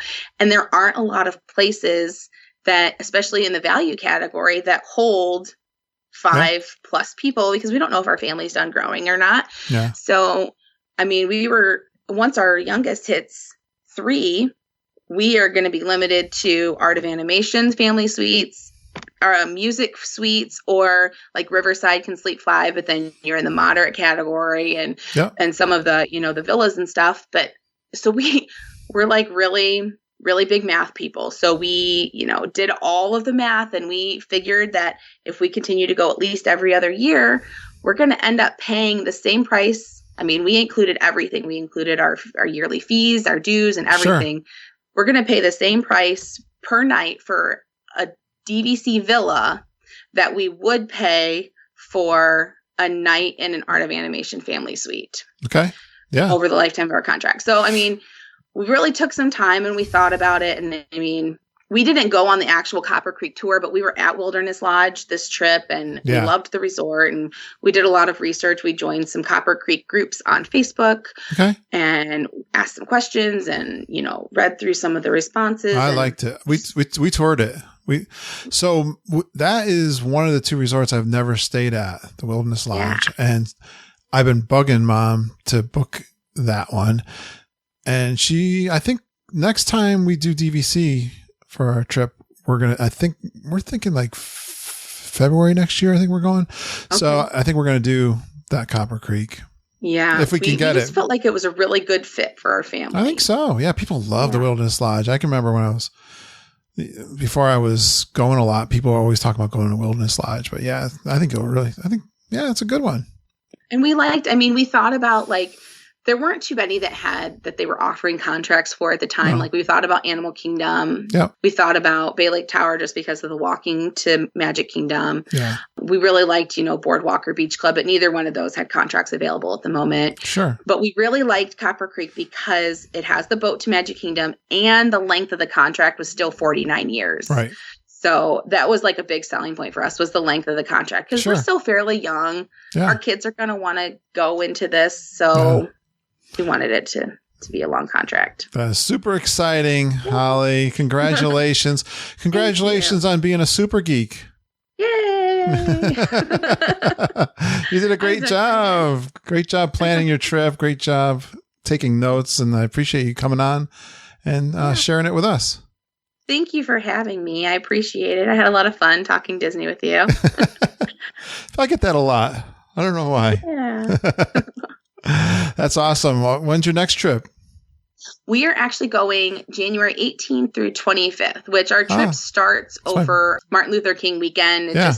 With the way our work schedules are, that just made the best sense. So we're just going to do a couple resort days while the weekend is busy, and then went out to the parks during the week. So do you take the week off from school to go? Well, that would be a 4-day week because of Martin Luther King. And I'm very fortunate where I teach that they allow us, we have our personal days, and then they allow me to take one unpaid day. They allow me to take an unpaid day. Okay. But most districts don't allow you to do that. Okay. But with my husband's schedule, he's in upper management at the large amusement park that we live near. And so he's not able to vacation during my vacation time. Like he is unable to take summertime. Sure. All. Yeah, right. That makes sense. So we have to vacation kind of in off the season. Yeah, nice. Yeah. So. Well, that sounds awesome. That's my birthday, so have a drink. Yay! And are you going around that same time, or did you say February? I think we're looking at February for the next. Yeah, I think we flip-flop trip dates this time. Yeah, right. That's funny. Yeah. Well, Holly, again, thanks for coming on. We'll stay in touch, all right? Yes, thank you. Good job. Bye, geeks. Please stand clear of the doors. Por favor, manténganse alejado de las puertas. Great job, Holly. It's always great to get a perspective of Disney World for a young family, especially with 3 kids of very young ages. And thanks to Glenn Kessler for his intro from Disney World. That was an intro from last year. This past week, he was in Disneyland with his family, and I caught up with him on a Facebook Live Thursday night. It was fun to see them at Disneyland. And I've been playing some of these intros from a year ago, but I could use some new ones. So you too can do an intro. All you got to do is give us your name, where you're from, a fun Walt Disney World fact about yourself. And then you go geeking on Walt Disney World with Curtis and the whole Geekin' family. Email those intros to me, kurt.stone@geekinonwdw.com. I always want to remind you to listen past the music, too, for our extended conversation that I had with Holly before and after our official interview. Now, I want to cover some posts from our Facebook group. We've got a private Facebook group. They got lots of geeks there posting questions and some news about Disney World and supporting each other and their trips. We get some great comments on how positive and helpful our group is. I want to say thank you to Ashley Meyer and Amy Guy Rhodes, who notified me of inappropriate comment that was on our Facebook group. There were a couple there. I immediately jumped on and blocked that person and kicked them out of the group. That was a no-brainer whatsoever. I apologize that happened because I try to do a good job in screening our private Facebook group. You'll have to answer 3 questions, and you'll likely have me message you too. So it's really important if you've tried to get into our group and I've denied you, it might be because you didn't fill out those 3 questions. And I'll usually friend that person too. So I guess 1 or 2 have gotten through over the 5 years, but I apologize. And thanks. I have lots of people watching out for us. So thank you, Ashley and Amy, for letting me know about that. And another shout out to Jamie Battle Givens. She posted some pictures in our private Facebook group flying into Disney World, or they were leaving, I think. They flew into the Kissimmee Airport. And I don't know, think I even knew about that from flying in from her home in Georgia. Those are some great pictures overlooking Magic Kingdom. Thank you, Jamie. I usually do go to bed kind of early, even on a Saturday night. I would love getting up in the morning and see what kind of posts are out there in my Facebook group or emails that I've received. And a really fun one from Kat and Lewis. They're from the Diz Down Under podcast. We've known Kat and Lewis before they started their podcast, had them on the show several times. They posted a video that they made on their way around Disney Springs devoted to some of our favorite lounges that I've talked about on the podcast. And they were giving me a shout out, and they were at Jock Lindsay's and Raglan Road. I think they even tried one of my first, the Edison. I didn't have any drinks at the bar, but that's what they tried. So great. But I got to give you guys some tips. And you know why it was so crowded and you couldn't get into Raglan Road too easy is because you went at nighttime. I like to go about 3 o'clock in the afternoon. So there's a tip from me, Kat and Lewis. Thanks for the shout out.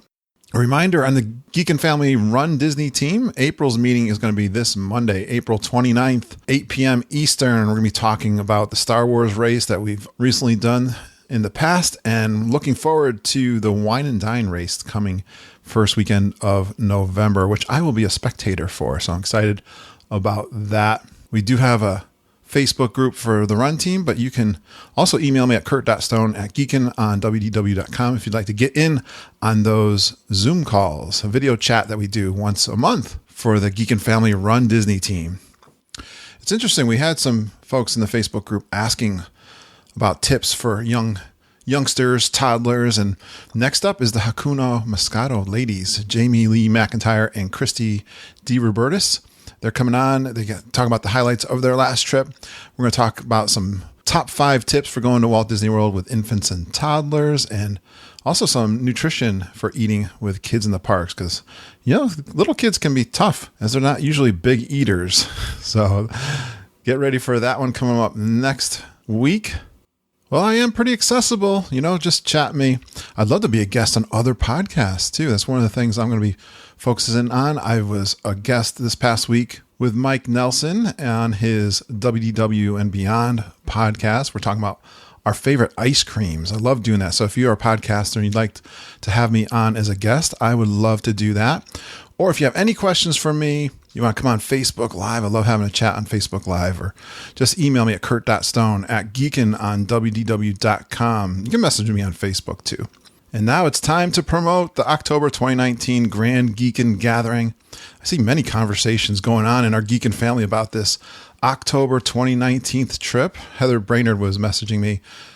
Matter of fact, at the same time I was hearing about the issue on Facebook, but she was asking me if I was going to plan on going on her Epcot fireworks cruise. She's got a cruise that she's putting together. It's a limit of 10 people, and I think we're really close to already booking that. We might actually book a second cruise, but Heather's booking that. And there are other people doing different kinds of things.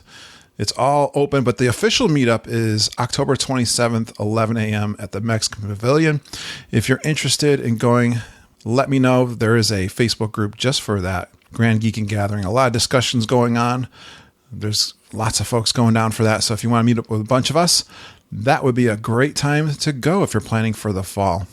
Hey, each week we share awesome tips for your Disney trip planning, but you can instantly gain that advantage by booking with Mama, Auntie Judy, EJ Cruz, or Jennifer Galambos. You can email Judy and Mama at travelingtiaras@gmail.com. You can find EJ and Jennifer on their Little Dole Whips Facebook page. We are authorized Disney planning agency through Fairy Tale Concierge. Disney must be having some difficulty filling up the summer months because they released a couple of promotions this past week. You can read about them on Mama's Facebook page for Fairy Tale Concierge. One of this summer's promotions is saving up to 25% on rooms at select Disney Resort hotels, most nights between May 28th through August 28th. There's also a Disney gift card they're doing that's based on the resort category, so look for that, but you can contact Mama and Judy about that. There's also a dining offer. You can receive a free meal per person, ages 3 and up, per night at select Walt Disney World Resort quick service dining locations when they purchase a non-discounted 4-night, 5-day room and theme park ticket package on select resorts. So you can get a hold of our Traveling Tiaras to get the details on that if you'd like to take advantage of those promotions that were just put out this past week. I heard Mama, I came down, I was working on something on the podcast. I came down and heard her having a chat with Susan Cox. It was fun hearing Susan, and they were in deep conversation going over some of the details of Susan's upcoming trips. She's got more than one coming up that Mama's helping her with. Well, they're always watching out for you guys. They got follow-up Fridays when they see these discounts come out. They check in to see if it'd be a good deal for those people who are already booked during those dates. They review those clients' trips, and they check in to see if you're hitting a countdown date, and maybe your fast passes or ADRs are coming up. They help book those for you too. But this is why we're such a great team with EJ, Jennifer, Mama, and Judy. They know all that technical stuff for booking. And hey, even I could help you with some of my knowledge if you want to chat with me too. I always want to remind you when you're down there staying, one of the good discounts to get is a bounce back discount. You can call Disney. We have a special number for that. Let us know if you're interested in that when you're down there. You have to book it before midnight of the night you check out, but it could be up to 30%, I believe, this year is the bounce back at the deluxe resorts. And also, if you just found our podcast and you've already booked your trip, but it's been within the last 30 days, we can be your booking agent. All you got to do is transfer that booking over to us. We'll show you the paperwork to get that done. We've had several folks do that, and we appreciate that. We appreciate you supporting us. Another way you can support us is joining the Geekin Family Inner Circle. It has launched. And by signing up for the Inner Circle, you'll gain access to a private podcast feed that you can load up on your phone. And it's got some bonus episodes of the podcast.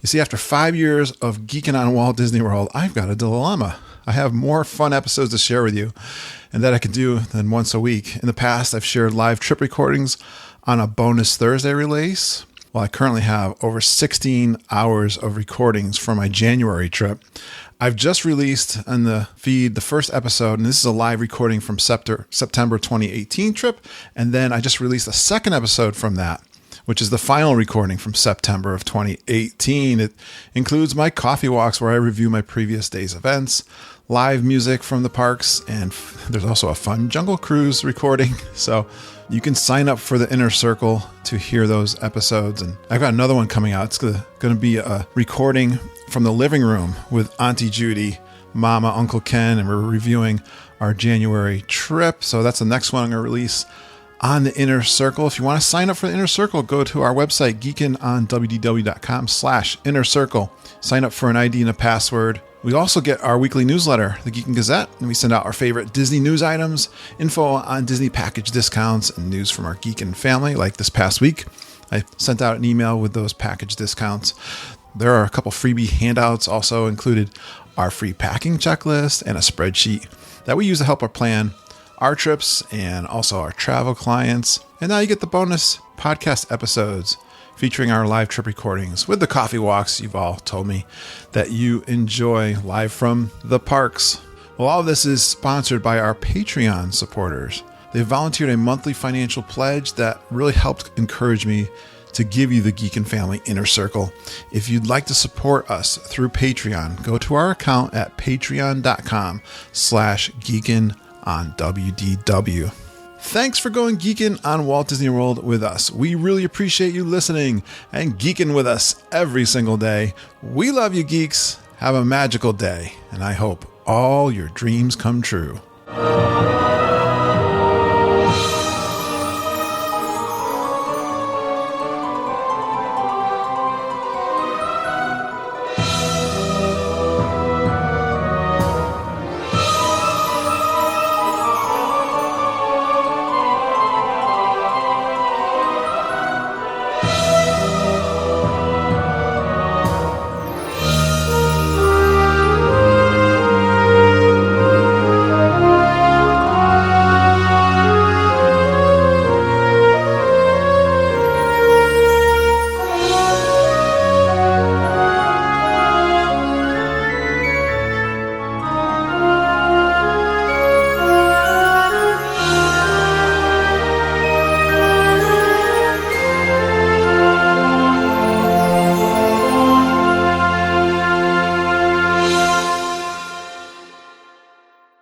Good job, Holly. Yay, thank you.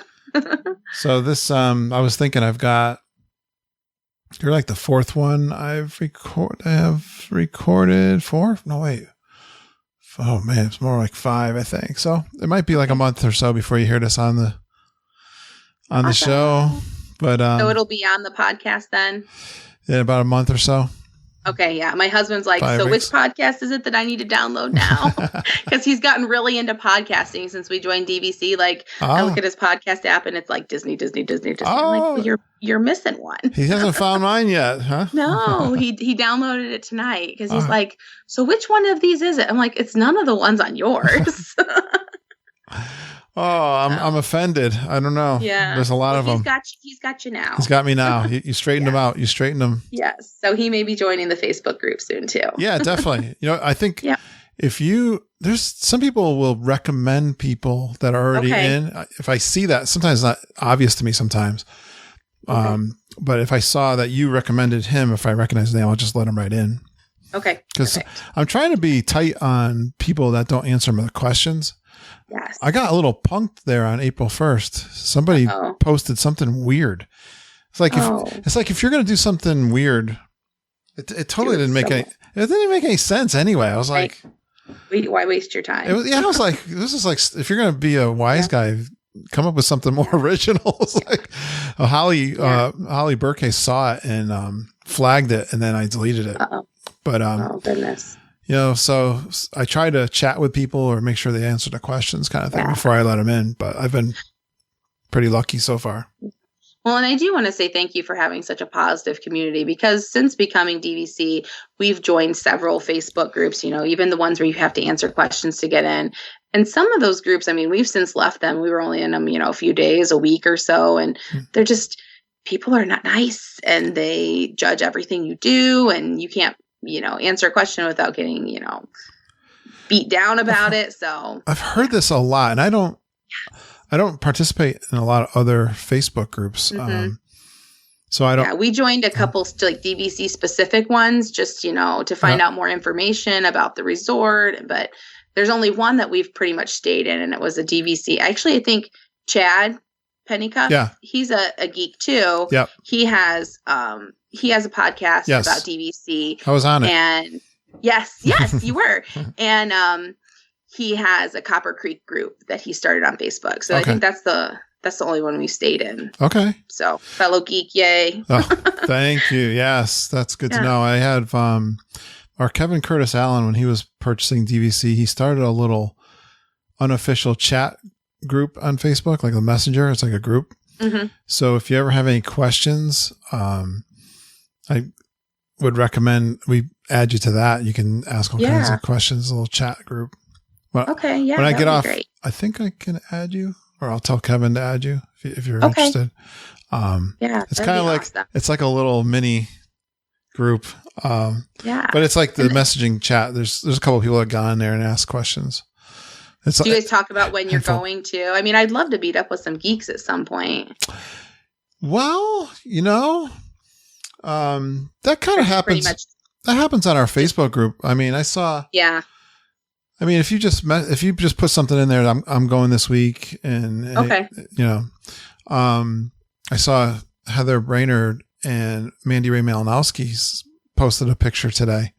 Oh, yay! At right in front of Space Mountain. I was like, I didn't know that was happening. Yeah. That was cool. I know. I wish we had been able to cross paths, but it just what was happening? We were close, weren't we? We were leaving. We were really close. Because I think you left on the 2nd, didn't you? It sounds about right. 3rd. Yeah, something. It was a Sunday, whatever the Sunday was. Okay, so you left on our first full day there, and you were at like the Magic Kingdom area, right? Mm-hmm. And we were in the Animal Kingdom that day. Yeah, and we were not anywhere near each other. We were like the furthest we could be from each other. So. Well, we're not that interesting anyway. Don't worry about it. But no, I actually found a geek that we live really close to, Travis. Yes, he's a DVC guy on that chat thing. Yeah, he's talking. He actually we live in Sandusky, so it's like right up on the lake by. I don't know if you've heard of Cedar Point. Yeah, it's a big road. That's where my husband works. And right. It's literally like we could see it from the end of our road.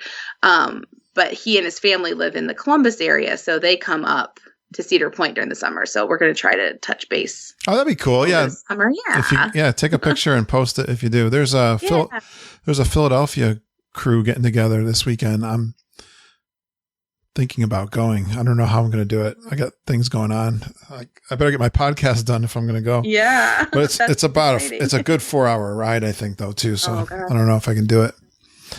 But all right, good. Good talking to you. Thanks for coming on. And I'm going to post you right now into the Super Geek group. Okay. Yay! Thank you. It's a special. I got to go relieve my husband from. He's got all 3 kids. Oh, I locked myself in the bedroom. You did good. I didn't hear anybody. Yeah. No dogs tonight either. We did good. No, we don't have any doggies. I do though. That's what I meant. Me. Do you? I meant me. Oh, you and your dogs. Me and my kids. Holly, pleasure meeting you. Thanks. You too. Thanks, Kurt. Right. I'll talk to you soon. Bye. All right. Bye. Push record. There. Now I'm good.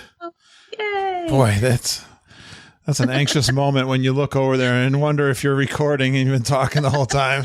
You're 45 minutes in and haven't recorded anything. I haven't done too bad on that regard, but all right. I think I'm ready. You ready, Holly? I'm ready. Let's do it. Okay. Let's see here.